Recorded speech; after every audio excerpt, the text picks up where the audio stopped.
প্রতিবার ঈদের দিন সকাল হলেই ছোট্ট সারা খুব খুশি হয়ে উঠত। নতুন জামা, হাতে মেহেদি আর সবার সাথে ঈদের নামাজ শেষে দেখা, সব কিছুই তার কাছে খুব আনন্দের ছিল।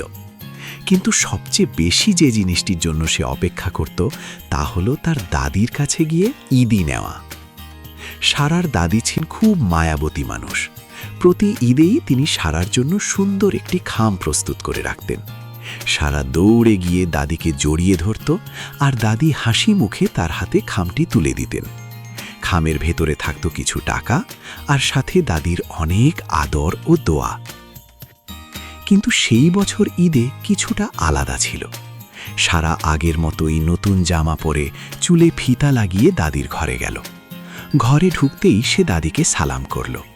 দাদি তাকে জড়িয়ে ধরে অনেক আদর করলেন।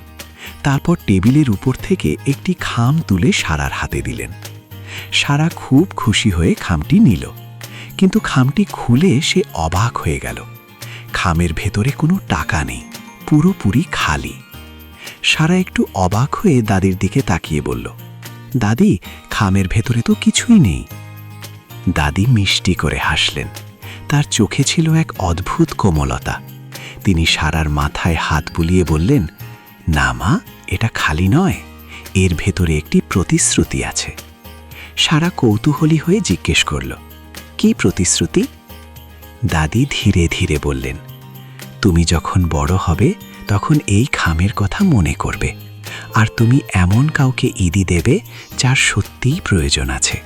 হয়তো কোনো দরিদ্র শিশু, হয়তো এমন কেউ যে ঈদের দিনে নতুন জামা পায়নি, কিংবা কেউ যে একটু সাহায্যের অপেক্ষায় আছে। দাদি আবার বললেন, টাকা দেওয়া খুব সহজ, কিন্তু কারো কষ্ট বুঝে তাকে সাহায্য করা, সেটাই আসল দয়া।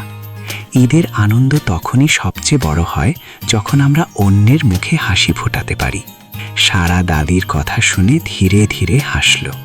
সে দাদিকে শক্ত করে জড়িয়ে ধরল। সেই মুহূর্তে তার মনে হলো দাদির দেওয়া এই খামটাই যেন সবচেয়ে মূল্যবান ঈদি।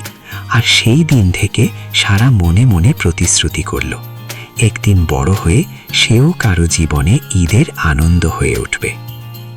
ঈদ মোবারক।